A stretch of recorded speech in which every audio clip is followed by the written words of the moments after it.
할렐루야. 할렐루야. 아멘. 하나님 은혜가 여러분 가운데 같이 일주일 축원합니다. 성경 한 절만 보겠습니다. 이사야서 58편. 이사야서 58편. 6절 말씀 한 절만 보겠습니다. 이사야서 58편 6절.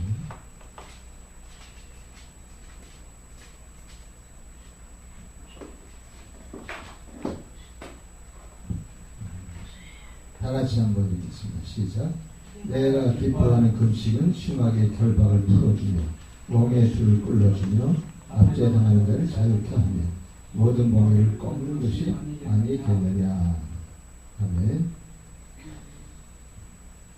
오늘 제가 시리즈로 말씀드린 것은 응답받는 기도의 장제적고 중에 네 번째가 되는데, 첫 번째, 두 번째, 세 번째 했고, 네 번째인데, 네 번째를 다 들으신 분이 많지 않죠. 그래? 우리 우성 목사님은 처음부터 들으셨나? 세 번째 들었어. 그럼 네 번째니까 한 번은 빠지신 것 같아요. 그렇죠. 오늘은요, 사랑의 풍성을 지닌 자에게 지니고 기도하라. 사랑의 풍성을 지니고 기도하라. 그런 제목이 되었습니다. 우리가 신앙생활할 때 아주 중요하게 여기는 것 중에 하나가 기도라고 그랬잖아요. 하나님께서는 그 기도가 얼마나 소중한지, 천사들이 그 기도를 받아서 하늘 보좌에까지 올라가는 향연이라고 성경에 기록하죠. 계시록 5장 8절에 보면 성도들의 기도는 천사들이 받아가지고 하늘로 올라가는 그런 기도라고 얘기하고 있어요. 그러니까 기도가 얼마나 중요한가 하는 걸 얘기했고, 지난주에는 제가 기도의 3파장이라는 제목으로 제가 말씀드렸는데, 아이티오의 기도, 제티오의 기도, 의로의 기도라는 제목으로 말씀드렸어요. 그래서 그 기도는 하나님께서 우리에게 응답을 주시겠다고 하시는 방편이기 때문에 신자는 기도해야 된다 하는 거고, 에스겔서에서 또 언급하고 있는 말씀을 보면 하나님은 이스라엘 백성들에게 축복을 약속해요. 그 백성들에게 회복을 약속해요. 그리고 그 백성들에게 놀라운 은혜의 시대를 열어줄 것을 약속해요. 그런데 그 약속을 하신 하나님께서 마지막 당부가 뭐냐면, 내가 너희들에게 이렇게 해주겠다고 약속하지만 그래도 기도는 해라. 그래도 구해야 할지니라. 그런 말씀이에요. 그러니까 기도는 약속을 받아도 하는 거예요. 약속을 받아도. 우리가 사람끼리 약속을 어떤 거 하잖아요. 그 약속은 왜 안 지키느냐? 그리고 기다리지만 말고 그 약속이 이루어지도록 기도해라 하는 걸 얘기해줘. 그래서 기도는 우리에게 응답을 주시기 위한 그런 방법인데, 그런데 그 기도도 응답받는 기도가 있고 응답받지 못하는 기도가 있다. 그래서 지난번에까지 말씀드렸을 때도 이사 59번처럼 죄악이 그 마음속에 있으면 그 기도가 하나님께서 응답지 않는다 하는 말씀을 드렸었고요. 또 하나님 말씀을 그 마음속에서 무시하거나 멸시하거나 말씀을 등한히 하면서 기도하는 사람의 기도는 가증된 것이다 라는 자문서의 말씀을 드렸어요. 그러니까 기도는 반드시 응답이다 이렇게 얘기하기가 어려운 것이, 하나님이 조건을 항상 걸어요. 여러분이 잠언 3장에 보면 그리하면이라는 말이 계속 반복적으로 나와요. 내가 이렇게 신앙생활을 하면 이렇게 응답을 주겠다. 그래서 그리하면이라고 하는 내용이 계속 나오는데, 오늘날 많은 사람들은 그리하면의 내용을 빼버려요. 그리고 기도만 하면 되는 걸 알아요. 그래서 이 기도가 헛된 기도가 되고, 바울이 말한 같이 허공을 치는 것 같이 기도가 되기도 하고, 또 한방 없는 기도하기도 한다는 걸 우리에게 알려주는 거죠. 그래서 기도는 올바로 해야 된다. 응답을 받기 위한 기도가 되어야 한다. 그런 걸 얘기합니다. 그래서 오늘은 특별히 하나님이 가장 기뻐하는 기도 중에 하나가 뭐냐면 사랑의 품성을 가지고 기도하는 거예요. 오늘 우리는 우리 속에 여러 가지 품성이 이제 존재하고 있는데 베드로후서 1장 4절로부터 9절까지 말씀 보면은 우리의 그 심령 속에 어떤 품성을 가지라냐면 믿음의 품성을 가져라. 그 다음에 덕을 가져라. 믿음의 덕의 품성을 가져라. 그 다음에 지식의 품성을 가져라. 그러니까 지식이 없으면은 호세아서에 말씀하지 망하는 거예요. 나라도요, 어떤 일이든지 지식이 없는 백성은 사실상 유능한 백성이 될 수가 없어요.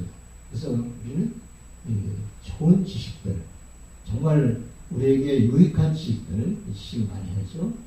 그래서 그것을 지성이라고 그러고, 지성을 가진 그런 품성을 이제 얘기할 때도 많이 있지 않습니까? 그래서 뭐든지 얘기하면은 지성을 가지고 얘기를 해야지, 지성의 품성이 없이 얘기하면 안 돼요. 그래서 지성의 품성이 없다 보면 문제가 생겨요.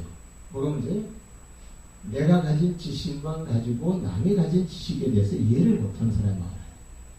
그래서 편협적인 사고방식이다 이렇게 얘기하는데, 오늘 우리 사회도 보면 요즘 보면 그 유튜브에 아주 기맥히게 이제 이론을 전개하고 말하는 30대 청년들이 있어요. 그 어떤 청년은 막 10만 명 이때가 그 소리 들으려고 들어오기도 하고 20만 명이 들어오는 때 사람도 있고요. 근데 그런 정제들이 보면 지식은 있어요. 논리 정연하게 증거하는 게 있어요. 그런데 뭐가 빠져 있어요. 품성 중에 빠져 있는 게, 저는 거기서 지적을 하는데 덕이 없다 하는 거였어요. 덕이라고 하는 게 또 중요하잖아요. 또 그 다음에 또 중요한 건 뭐냐면 사랑의 품성이 없는 걸 느껴요. 공격을 잘하고 논리 정연하게 아주 정의로운 말하고 공의로운 말을 하는 것 같은데 사랑의 품성이 없는 거예요. 사랑의 품성이 없다 보니까 예를 들어서 보수 진영의 사람이면 보수 진영의 지도자를 존중해야 되는데 존중할 줄 몰라요. 무조건 자기하고 틀리면 그냥 공격하고 또 마구잡이로 그냥 사람을 이렇게 비하를 하고 그런 모습들을 봐요. 그러면서 저는 그걸 들으면서 논리가 정연하고 지성은 있는데 덕이 없구나. 그런 걸 많이 느꼈어요. 그리고 또 뭘 느꼈냐면 사랑의 품성이 없는 거예요. 그리고 사랑이라고 하는 건요, 조건에 따라서만 있는 것이 아니지 않습니까? 사랑이라고 하는 건요, 최고의 사랑은 조건이 없는 거예요. 그래서 주님께서는 원수라도 사랑해라. 원수라도 사랑해라. 그래서 주님도 십자가에서 그랬잖아요. 자기를 찌르고 자기에게 침뱉는 사람들, 자기를 저주스럽게 하는 사람들을 향해서 아버지와 저들이 자기 하나님을 알지 못합니다. 저들을 사하여 주옵소서. 용서의 기도를 하시는데 그거는 사랑의 품성에서 나오는 거죠. 참 위대한 기도를 하신 거죠. 그래서 오늘날도 우리가 그런 기도를 할 수 있어야 되는 거예요. 그래서 오늘 이 사회가 아직 어지럽고 문제되는 것도 많잖아요. 사랑의 품성을 가지고 우리가 기도를 해야 된다 하는 걸 강조하고 싶은데, 그래서 성경에는 최고의 기도가 뭐냐? 사랑의 품성을 가지고 기도하는 거다. 제가 좀 간증삼아 얘기 드리는데, 제가 섬기던 교회에 김정로 장로라고 하는 분이 계셨는데, 그분의 부인은 우 권사님하고 우이수 권사님하고 이제 계셨는데, 근데 그 김정로 장로님이 어떻게 이렇게 장로까지 됐는가, 어떻게 이렇게 신앙생활을 잘하는 단계까지 왔는가 하고 간증을 이제 들었어요. 그 김정로 장로님이 이제 간증을 하는데 자기는 좀 중깡패였었다는 거죠. 집이 나쁘고 집에서 부인을 좀 두들겨 패고 심지어 발길질 해가면서 막 밟기도 하고 차기도 하고 그러면서 아주 헛된 남편으로서 살았는데 자기 부인이 교회를 나가는 거예요. 오늘 집에 오면 교회 갔다고 웃는 거예요. 그러니까 교회 가는 것 때문에 얼마나 핍박을 많이 했는지. 그 부인은 말이죠. 항상 매 맞고 울면서 지내는 그런 저였어요. 근데 하루는 말이죠. 교회 간 일 때문에 가지 말라고 했는데 부인이 갔다 오는 것 때문에 그 부인을 얼마나 두들겨 팼는지 몰라요. 그냥 육신하게 그 부인이 실신할 정도로 그렇게 했는데 한 잔 먹고 그런 거죠.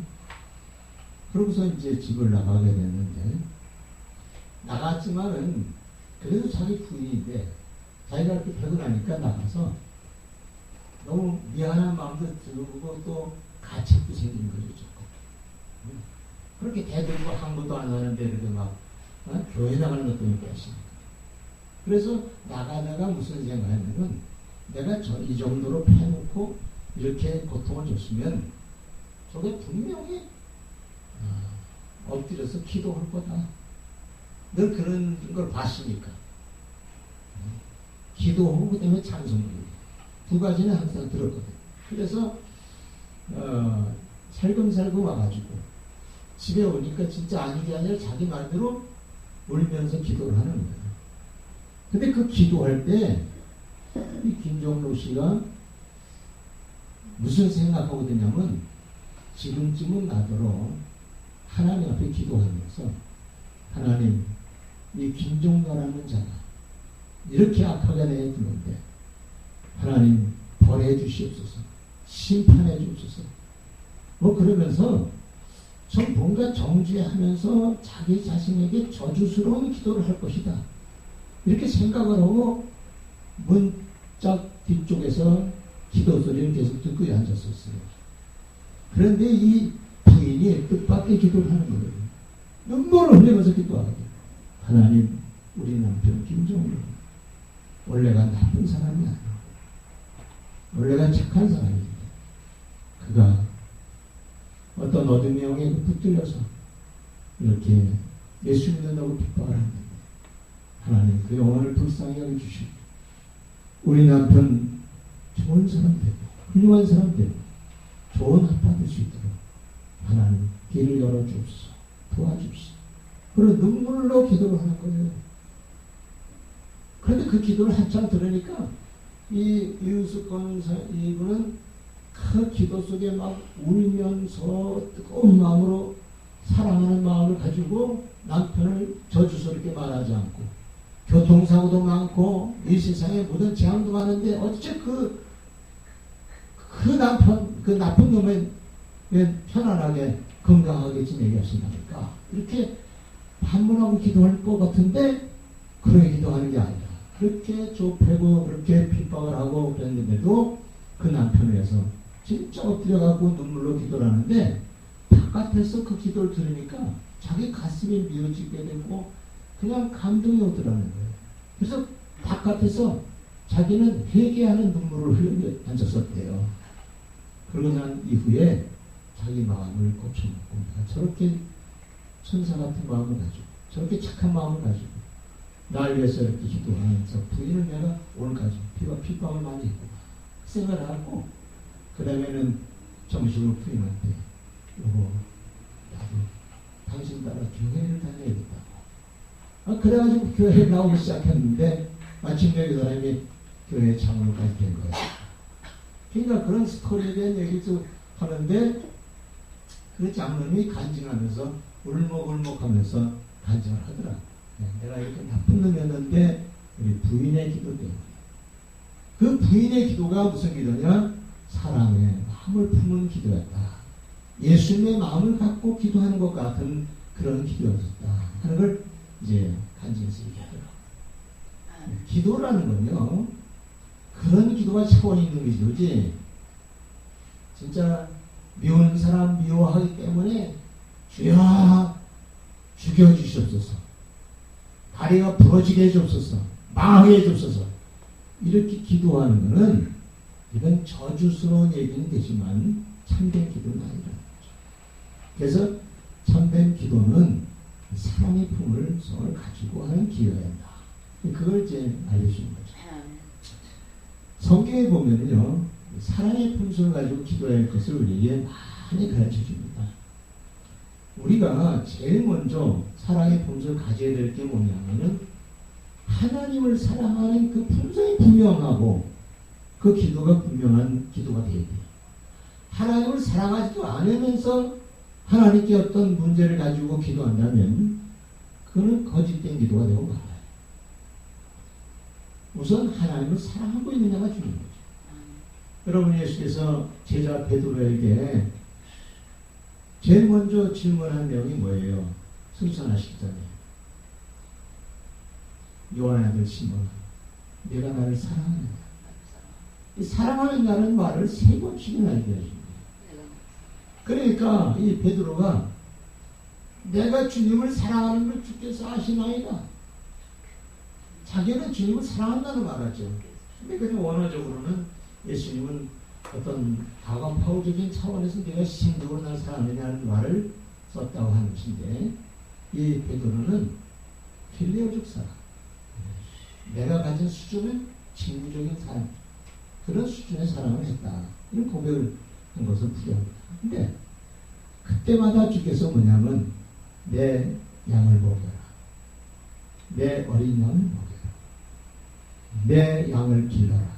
그러시면서 양을 치는 목자장의 삶을 갖도록 축복하신 거예요. 그러니까 오늘날도 우리가 이 베드로처럼 주님을 사랑하는 그 근거가 적어도 친구적인 그런 마음의 사랑이라도 가지라는 거죠. 여러분 잘 알다시피 헬라어로 쓰면 사랑이 여러 가지잖아요. 필란트로피아적 사랑, 구제적 사랑이죠. 또 스토리기적 사랑, 혈육적인 사랑, 필레오적 사랑, 친구적인 사랑. 그 다음에 에로스적 사랑, 이성적인 사랑에서 뜨거운 사랑, 아가페적 사랑. 이렇게 이제 사랑을 얘기하잖아요. 근데 성경에 보니까 어떤 사람이든지 사랑이 들어간 거는 하나님이 귀히 여겨주시더라고요. 그렇죠? 그래서 마태복음 25장 31절에 보면 마지막 백보자 심판하실 때에 그때 사람들을 불러 모아가지고 이렇게 하잖아요. 너는 양의 신자다, 너는 염소 신자다. 그러고 있잖아요. 그리고 양의 신자들은 내가 목마를 땐 마실 물을 주었고, 헐벗을 때 입을 꿀 주었고, 내가 감옥에 갇혔을 때 나를 돌아가줬고, 내가 병들었을 때 너희들이 나를 돌봐줬다. 그러면서 그 사랑을 베풀어 준 거에 대해서 쭉 얘기를 하시면서 너희들은 영생을 하라. 그리고 또 염소 신자들이 뭐라 그래요? 너희들은 내가 목마를 때 마실 걸 주잖아. 헐벗을 때 입을 걸 주잖아. 병들어서 돌아보잖아. 내가 갇혔을 때 너희들이 나를 돌아보지 않았다. 그렇지. 근데 둘이 다 뭐라 그래요? 언제 주님께서 그런 일을 당하시는지 우리는 모릅니다. 그런 거죠. 그러니까 하신 말씀이 너희가 너희 형제나 너희 이웃에 대해서 그런 일을 당한 사람을 돌보고 그런 사람의 마음을 쓴 자가 바로 양의 신자다. 그리고 너희들은 영생에 속한 신자다. 그리고 이제 평가를 해주잖아요. 그것이 다 따져보면 뭐냐면 사랑의 품성을 가지고 기도했다는 얘기죠. 그 사람들, 그런 마음을 가진 사람들이에요. 그러니까 오늘 여러분, 사랑의 품성을 가지고 기도하거나 사랑의 품성을 가지고 그 행동으로 열매를 맺은 사람들은 하나님 나라를 넉넉히 들어가는 사람들이 되는 거예요. 할렐루야. 그래서 이 성경에 이제 그런 이야기를 쓰고 있고, 또 사랑에 대한 이야기가 요한일서 3장 4장에도 쫙 설명해놓고, 아가서 8장 10절의 말씀 보면 그 사랑이라고 하는 것은 말이죠, 어떤 칼이라든지 어떤 활날이나 어떤 풍파라든지 홍수라도 엄물치 못한다. 그리고 가산을 다 주고라도 그 사랑을 뺏는다도 멸시를 당할 거다. 뭐 이런 내용들을 보면 이 사랑이라고 하는 게 대단한 거예요. 그래서 결국 믿음의 덕을 세우고 덕의 지식을 지식의 절제를 절제 인내를 인내의 경건을 경건의 형제 우애를 형제 우애의 사랑을 공급하라. 그러니까 사랑을 공급하는 그런 신앙관이 조성될 때 하나님이 역사하신다. 를 얘기해 주는 거죠. 오늘 이사야서 58편 6절의 말씀을 잘 이해해야 돼요. 내가 기뻐하는 금식은 흉악의 결박을 풀어주고 압제당한 자를 자유케 하는 것이 아닙니다. 이 말 나와요. 근데 이거를 옛날에 스모그의 최씨 목사님은 이 성경 해석을 조금 이상하게 해버렸어요. 그 이상하게 해버린 게 뭐냐면 금식했기 때문에 흉악의 결박이 풀어지는 것이 아니고 또 금식했기 때문에 어떤 자유함이 일어나는 것이 아니라 거기서 말하는 금식은 뭐냐면 너희가 금식하면서 싸우고 금식하면서 다른 사람을 죽이고 금식하면서 사람들을 억압하고 여러분이 잘 알다시피 이스라엘은 신정 통치국가 아닙니까? 제사장이나 이런 종교의식 지도자들이 정권을 다 쥐고 있었어요. 서기관들 같은 사람들 보면 다 정치 지도자입니다. 그렇기 때문에 오늘날 같이 옛날에나 지금이나 정치 지도자가 되면은 수수가 많아요. 억울하게 당하는 사람도 많이 생기는 거고요. 그래서 어떤 사람이 미우면은 결박을 지어가지고 감옥에 넣어버린다든지 쇠사슬에 묶어가지고 고통을 준다든지 이런 거예요. 지금도 정치 풍토가 굉장히 많잖아요. 정치 지도자에 대해서 잘못 보이면은 감옥에 들어가요. 고난을 당해요. 그래서 자기들의 문제가 뭐가 생기면은 국가적인 금식 기도도 하게 되고 또 자기 나름대로의 금식 기도도 하고 이러면서 이스라엘 백성들이 살았어요. 그러니까 그거를 여기서 얘기해 주는 거예요. 그래서 이사야서 58편을 전체 다 읽어보면요. 거기 자세히 나와요. 줄인 자에게는 내 마음을 동해주고 고통당하는 사람에게는 내가 그 마음을 기쁘게 바꿔줘라. 슬퍼하는 사람이 노래할 수 있도록 해줘라. 그런 내용들을 들어있는 거예요. 그럴 때 하나님이 내 기도에 응답하지 않겠느냐, 내 금식 기도에 응답하지 않겠느냐, 그 말을 쓰고 있는 거예요, 이 본문이. 근데 어떤 사람들은 본문에 한 구절만 딱 대다가 그 구절을 가지고 금식하면 흉하게 결박에 물러가고 금식하면은 이런 자유함이 오게 되고 병이 치료되고 막 이런 식으로 한다. 그 성경을 잘못 해석하면 그렇게 되는 거예요. 그 성경을 잘 전체를 봐야 돼요. 그래서 우리가 마태복음 7장에도요 성경 해석을 잘못하는 사람이 많아요. 예수님의 구원관에 대해서 말할 때 거기서 말씀대로 준행하지 않으면 지옥 간다, 천국에 들어가지 못한다고 그랬다. 그렇게 이제 그 성경을 풀어나가잖아요. 근데 전체 맥락에서 그 성경에서 뭘 얘기하는지를 알아야 되잖아요. 근데 성경은 처음부터 말합니다. 엉겅퀴에서 누가 갈등했냐, 무화과 나무에서 엉겅퀴가 몇 달이냐. 결국 처음부터 뭐냐면 불법에 속한 사람하고 하나님께 속한 사람을 대조적으로 설명해 나가는 얘기예요. 그러니까 우리가 주의 이름으로 귀신을 쫓아내며 주의 이름으로 많은 권능을 해야 하지 않았습니까? 라고 말하는데 주님은 당장 뭐라 그래요? 이 불법을 행하는 자들아. 불법을 행하는 자는 누구예요? 마귀에게 속한 사람이라는 거죠. 이 마귀에게 속한 자들아, 그 말이에요. 너희는 내게서 떠나가라. 나는 너희를 동자 알지 못한다. 예수님이 알지 못한다고 말하는 것은 하나님의 사람이 아니라는 거예요.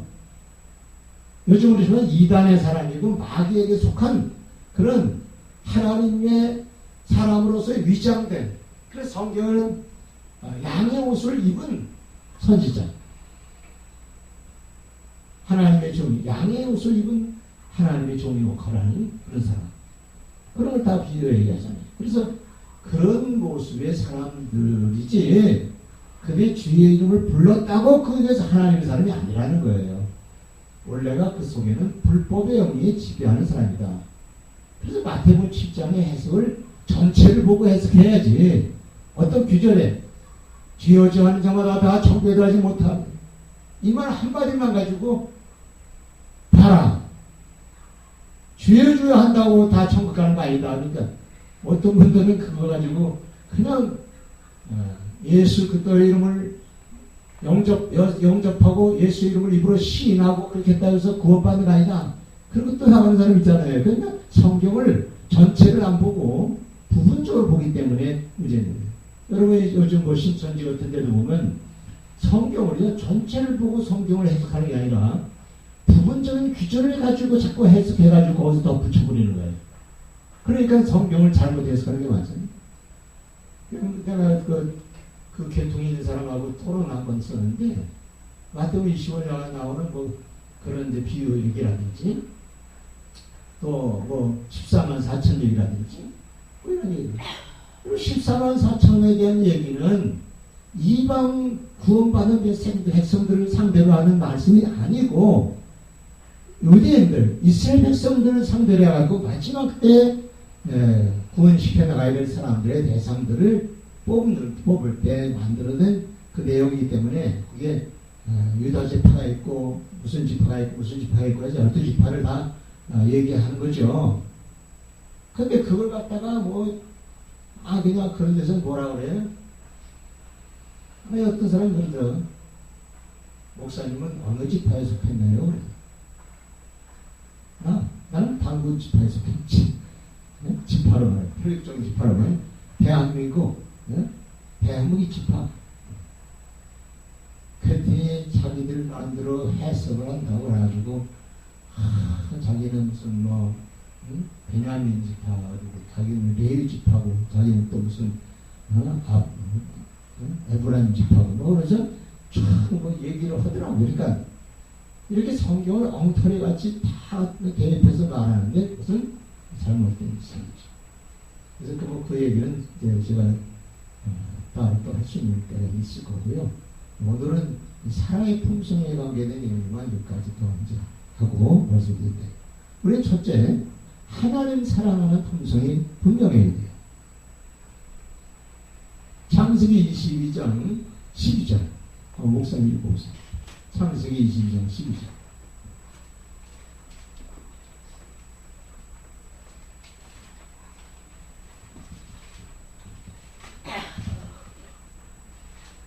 사자가 이르시되 그 아이에게 내 손을 대지 말라. 그에게 아무 일도 하지 말라. 내가 내 아들 내 독자까지도 내게 아끼지 아니하였으니 내가 이제야 내가 하나님을 경외하는 줄 아노라. 아멘. 여기서 말하는 하나님을 경외한다는 말은 하나님을 두렵고 떨리는 마음으로 섬기며 그분을 진정으로 사랑하는 표시를 든 것을 대해서 말씀해 주실 거예요. 그러니까 아브라함은요, 지상에 있는 모든 믿는 자 중에 하나님을 사랑한다는 표적을 일으킨 그런 신앙의 사람이라고 보시면 돼요. 왜? 하나밖에 없는 아들 이삭을 하나님을 위해서 번제물을 드리는 거예요.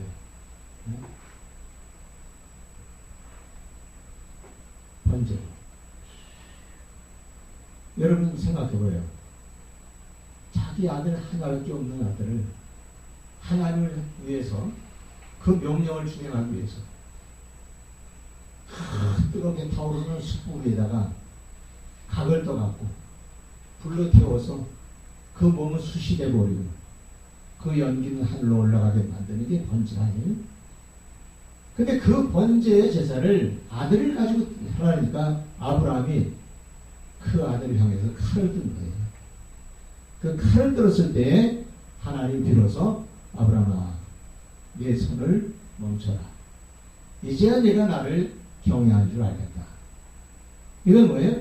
이제야 내가 나를 진심으로 이 세상에 무엇보다도 나를 더 사랑한 줄 알겠다. 우리 찬송가 할 때 부름받는 선생님도 음악도 하고 그러잖아요. 또 이제 주 예수보다 더 귀한 것은 없네. 그런데 뭐 주님을 향해서 사랑을 고백하는 내용 아니에요? 근데 보면 주 예수보다도 귀한 것은 없네. 그래서 우리가 이 세상의 하든 어떤 것보다 부귀영화보다 주님을 더 사랑한다는 고백을 하고 있는 거예요. 그죠? 근데 어떤 사람들은 또 그 찬송가 가사를 또 바꿔놓고 부르대. 주 예수보다 귀한 분은 없네. 그 말도 되죠. 근데 그 저자가 이 가사를 쓰신 분의 의도가 뭐냐면 이 세상에 어떤 것도 어떤 존재도 주 예수보다는 귀하지 않다. 그거를 얘기해 주기 위해서 그 가사를 쓴 건데 주 예수보다 더 귀한 것은 없네라서 예수를 마치 겉같이 취급한 것 같이 오해를 하고 가사를 바꿔놨잖아요. 그것도 무식한 것 중에 하나예요. 네. 문학을 모르고 그런 것도 쓰는 것도 있고 성경 보면 문학적으로 써놓은 걸 갖다가 오해해가지고 또 바로 다 고치는 사람들이 많이 있어요. 그러니까 이런 것도 우리가 아까도 얘기했지만 지성이 조성되지 않은 우매한 짓을 하는 경우가 많죠. 자, 어떻든 우리는 하나님을 향해서 사랑의 품성을 가지고 있어야 한다. 근데 아브라함이 자기 아들을 바친 동산이 무슨 동산이에요? 모리아산. 모리아산이죠. 모리아산 올라가라. 근데 역대상 21장으로 넘어가면요. 그 다음에 우리에게 주는 교훈이 있어요. 그만 따랐어요. 땅에서는 형제끼리 사랑해라. 예. 우리가 땅에서 주는 교훈은 부모를 공경하라, 부모를 사랑하라. 그 다음에 내 이웃을 사랑해라, 형제를 사랑해라. 이런 내용들이 많죠. 이게 다 이웃이에요. 근데 거기에 보면 오르간의 타작마당 얘기 나와요. 여기서 살아. 그죠? 그 타작마당 얘기가 이제 여러분이 경혜전이라는 데를 보면 잘 나와 있어요. 거기 보면 이 성경에 없는 얘기를 설명해 주는 게 또 많이 있더라고요. 그걸 경혜전이라고 해요. 근데 거기 보면 오르난의 그 형제가 여기서 살아 오르난의 형제가 세상에 살아가는데 두 사람이 부모로부터 땅을 이제 유산을 받아가지고 이걸 땅을 나눠가지 않고 농사를 지어갖고 그 곡식을 농사물을 나눠 가졌어요. 형제가 우리 뭐 그렇게 땅을 내 거 네 거 하지 말고 같이 농사를 졌어. 그 농사 지어가고 같이 나눠 먹자. 그러니까 농사도 같이 지어주니까 좋잖아요. 근데 한 번 어떤 인생이 있냐면 요즘 우리나라 지금 가을 추수했죠. 오늘 좀 먹고 가겠습니다.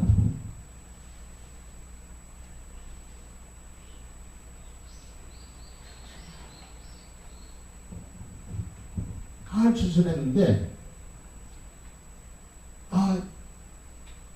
형하고 동생이 똑같이 나누어졌어요.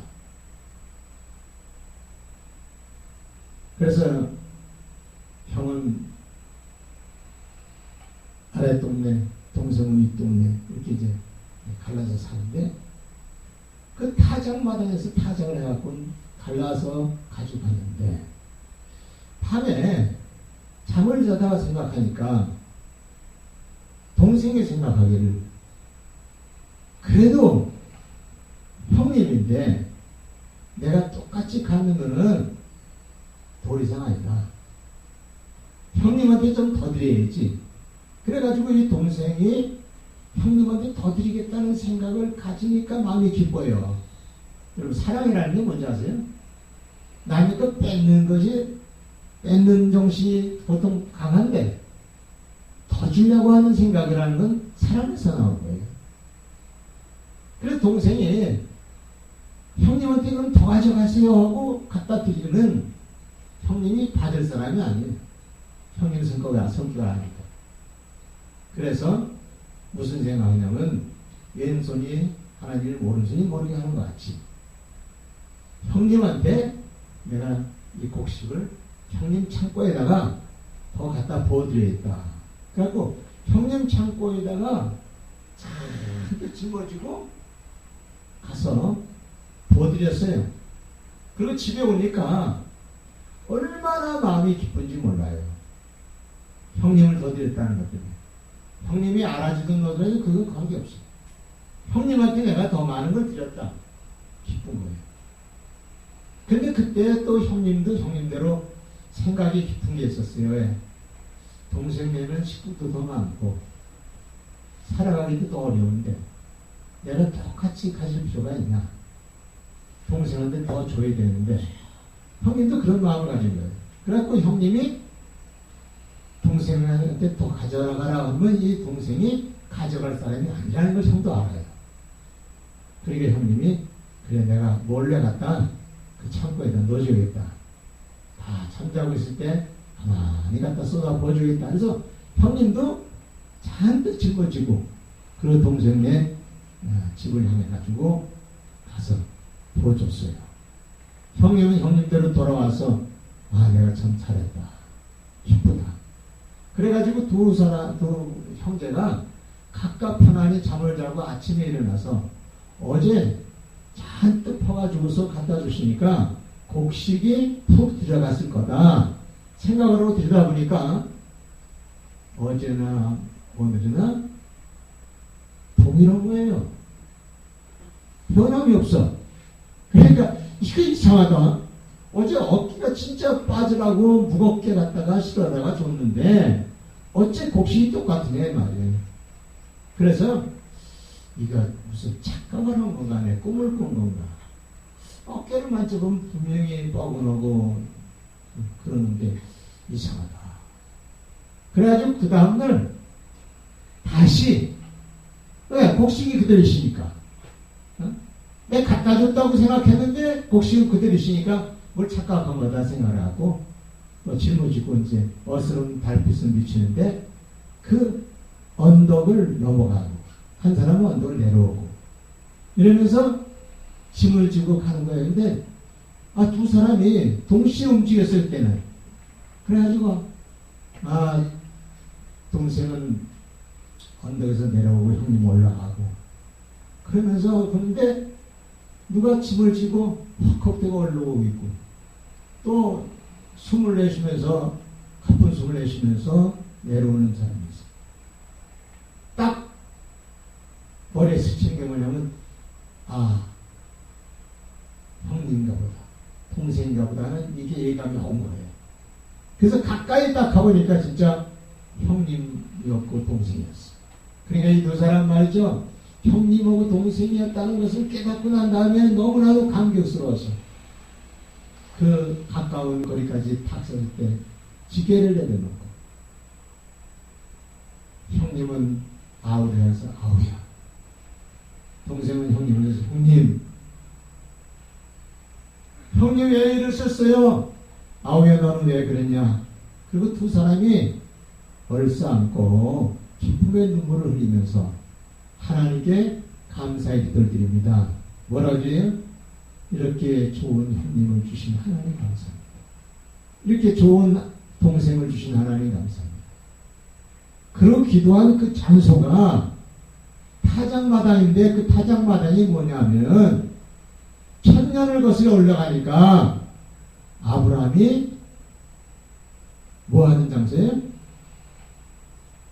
자기 아들 이삭을 제사를 드렸던 모리아 언덕이었어요. 여기가 모리아산.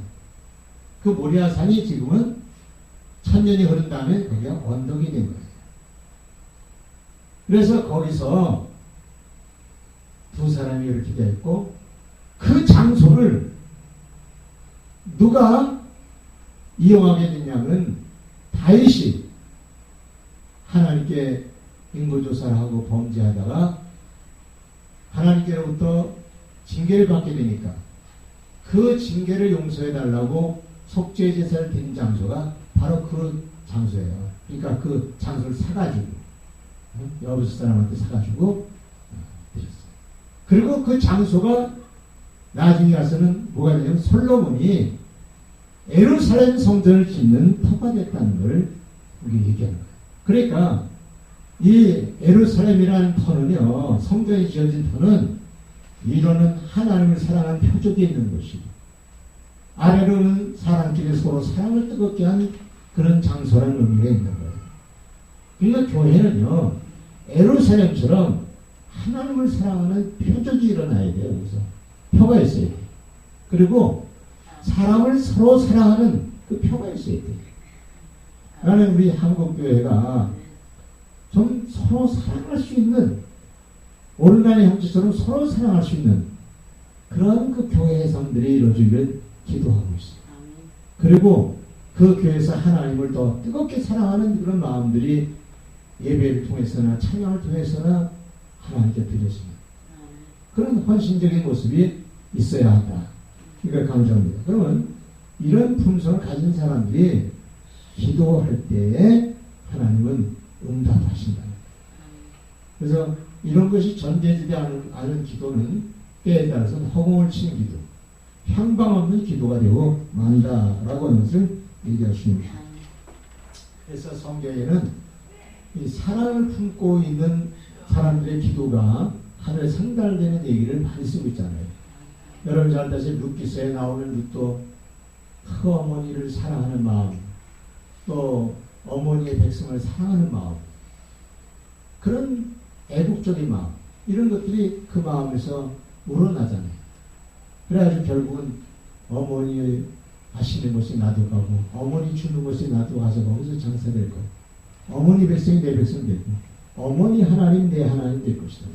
그러면서 아주 희생적인 삶을 나가는데 그게 사랑의 마음이죠. 그러니까 룻의 기도는 하나님께서 더 심한 사랑의 품성을 가진 기도다. 여러분 다윗이 무조건 하나님께 기도합니까? 시편 18편에 보세요. 나의 힘이 되신 하나님, 내가 주를 사랑하나이다. 그러니까 이 사랑한다는 이 말 한마디 속에 다윗은 하나님을 너무너무 사랑하는 사람이었다 하는 걸 알죠. 그래서 오늘도 우리가 하나님의 일꾼으로 사역자로 일하면서 정말 하나님 앞에 가서 기도할 때 그 기도 한번 하셔야 돼요. 하나님, 내가 하나님을 사랑하는 걸 하나님이 아시잖아요. 하나님, 내가 주님을 사랑하는 거 주님이 아시잖아요. 이렇게 정말 얘기할 수 있어야 되고요. 목사로서는 신자들 앞에서도 내가 신자를 사랑하는 걸 신자들이 알아줄 수 있어야 돼요. 신자들이 우리 목사님 우리를 사랑한다. 그걸 알아야죠. 어느 분들은 말이죠. 미운 신자가 있으면은 강단 뒤에 엎드려갖고 기도하면서 이야 아무리 이거 싹탄 마귀 같은 아무리 박집사님 교회에서 사라지게 하십시오. 또 고릴라 같은 그 암흑의 김장로는 우리 교회에서 떠나게 하십시오.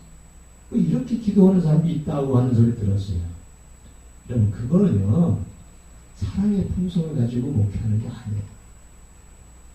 품성을 가지고 자신한테 어떤 핍박과 어떤 고통을 주는 사람이 할지라도 말 그대로 사단 마귀 같은 존재같이 보여도 성경도 그랬잖아요. 그 죄는 미워해도 그 사람은 미워하지 마라. 성경의 교훈 아니에요. 그 정도 들어가야 그래야 뭔가 좀 목회하는 사람답지. 아니 그냥 미워할 사람 다 미워하고. 그래서 교회 안에서 보면 막 싸움이 일어나는 거예요. 그냥. 네?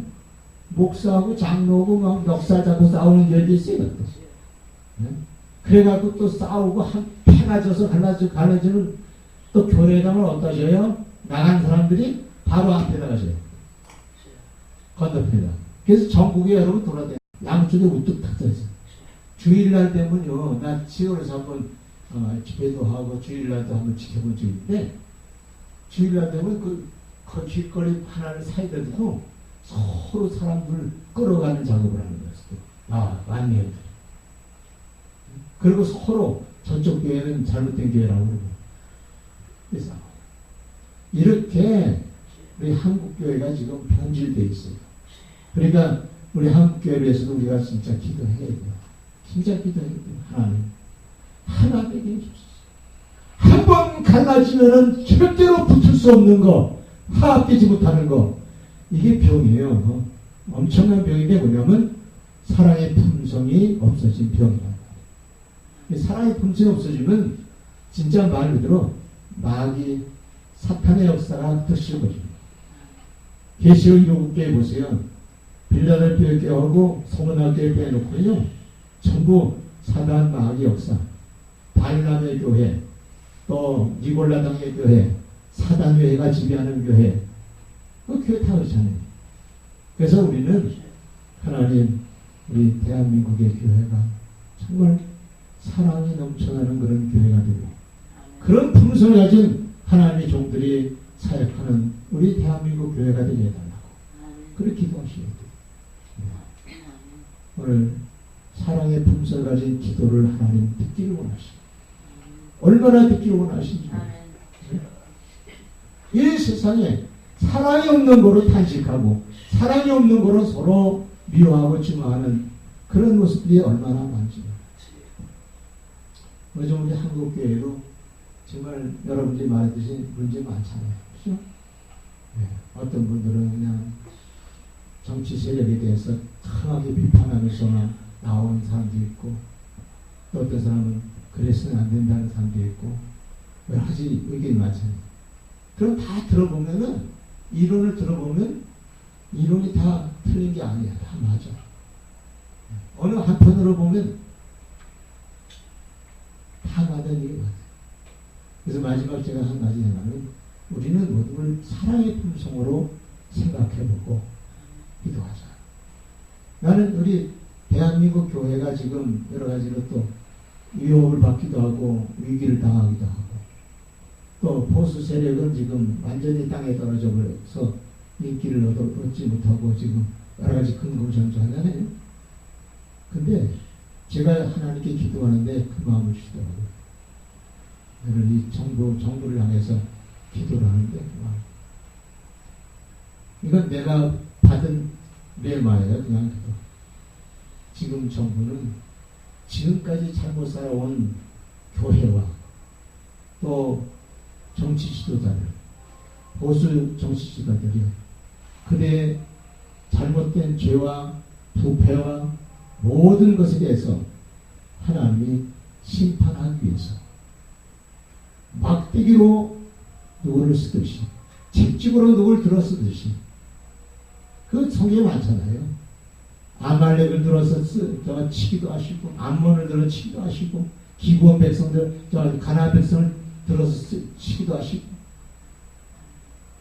대적을 일으켜서 치게 하듯이 우리가요 나에게 핍박을 준다고 해서 핍박 주는 것만 미워하면 안 돼요. 그럼 내가 우리 요 목사님께 한번 물어볼게요. 만약에 이 정부가 들어선 정부가 교회를 비판하는 겁시다. 그러면 교회를 비판하는 것이 지금 현재 문재인 정부가 비판하는 겁니까? 저는 하나님이 비판하도록 허락하신 거예요. 네? 하나님께서 비판하라고 허락하신 거예요. 그렇죠. 그러면 하나님 핍박하라고 하는 것을 비판하라고 해서 핍박을 당하면은 뭐부터 해야 돼요? 응? 거기서부터 풀려져요. 이 문제가. 우선은 하나님께 내가 잘못했습니다. 우리 교회가 잘못했습니다. 하나님의 뜻을 살지 못했습니다. 그러면 하나님께 용서하고 회개하는 기도를 해야죠. 그렇죠? 그렇죠.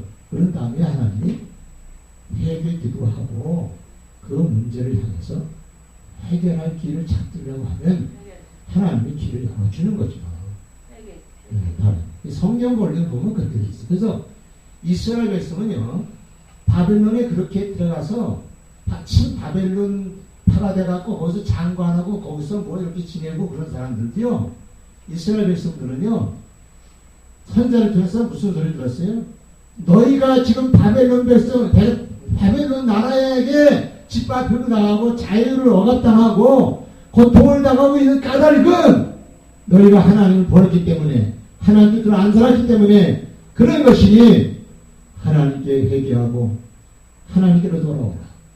이게 선자들의 외침이었지 바벨론 왕들아 너희는 정치를 잘못했다, 악한 놈들아, 이런 거 아니에요. 이게 아니라고. 성경을 똑바로 봐야 돼요. 근데 오늘날 많은 사람들 중에는 그 바벨론 왕을 갖다가 공격하면 그 대표적인 거 아니에요, 저 여러분. 예수님을 십자가 못 박아 죽이기 전에 누가 죽기도 되어 있는 거예요, 거기 원래. 예? 목사님. 예수님이 대신 그 사람 때 대신 십자가 지셨는데 거기에 십자가에 원래 들어가야 될 사람이 누구예요, 원래? 예? 바나바가 아니고 바나바라고 그래요. 네, 바나바가 소위 말해서 그건 강도가 아니라 요즘 춤은 애국자입니다. 애국자. 네? 그래서 로마의 관원을 죽이고 그 정부에 항거하면서 소위 말해서 반정부 운동을 한 사람들이 바벨론 정부를 향해서 반정부 운동하는 대표적인 존재예요. 그러니까 이 사람들은, 유대인들은 영웅으로 생각하고 열사로 생각하고 독립투사로 생각하는 거예요. 그래서 사람을 죽이기도 하고. 근데 주님은 그 국민들이 원했어요. 예수님 같이 그렇게 로마에 대해서 대항처 안 하고, 그리고 또 정부에 대해서 비판 말도 안 하는, 예수는 십자가에 못 박고 정부를 향해서 도전하고 정치 지도자를 죽이고 이렇게 행동했던 바나바는 살려라 말이지. 이렇게 나온 거예요, 요즘은. 그러니까 여러분들 성경을 제대로 알고서 뭘 얘기를 해야지, 이렇게 않으면 안 된다. 근데 그 중심에, 예수님의 그 중심이 뭐예요? 사랑이잖아, 사랑. 원수라도 사랑하는 마음. 그러니까 전 세계가 마침내 원수됐던 사람도 나중에 그 예수님의 그 성품에서 나오는 사랑의 성품을 알고는 감동을 받고 회개하고 올바른 정치로 돌아와서 역사를. 나는 그걸 뭘 느꼈냐면요. 바벨론에 들어가 있었던 그때 당시 때 뭐 에스라라든지 느헤미야라든지 뭐 다니엘이라든지 뭐 등등 많잖아요. 이런 사람들이 그 바벨론 왕들을 감화시켜 버렸어요. 아주 감동을 시켰어요. 그래서 고레스 왕 때 조서를 내잖아요. 이스라엘 민족의 하나님, 그분을 위해서 성전을 다시 지어라. 그래 된 거예요. 그래서 악한 왕인데, 그 나라를 핍박하던 왕인데 그 나라를 오히려 살리는 일을 위해서 열심히 하세요. 이게 뭐냐면 사랑의 품성을 가지고 기도하는 그 다니엘 같은 사람들, 느헤미야 같은 사람들, 이런 진짜 선자들이 있었기 때문에. 그리고 선자들, 그 사람들은 오히려 그 성경을 보면요, 여러분 에레미야도 그러고 다 보세요. 이 사람들이 표적이 어디에, 선자가 자기 백성이 잘못된 거를 나무라는 거잖아요. 자기 백성들이. 성경이 다 그렇잖아요. 우리 민족이 이렇게 식민지가 되고 저주스럽게 된 것은 우리가 잘못했기 때문에다. 하나님께로 바로 서라. 이것이 무슨 정치 공격이에요? 이게 아니에요. 정치 공격을 한다면 자기들 백성이 신앙의 사람들이기 때문에 잘못된 신앙으로 정치하지 말라. 그건 성경에 나와 있어요. 그래서 오늘 우리가 성경을 잘 알고 하나님 말씀을 잘 보는데, 오늘은요, 사랑의 품성을 가지고 기도하자. 네, 이 기도를 꼭 마음에 두시고 오늘 저와 여러분들이 처음 높은 기도 생활을 하시길 주옵소랍니다.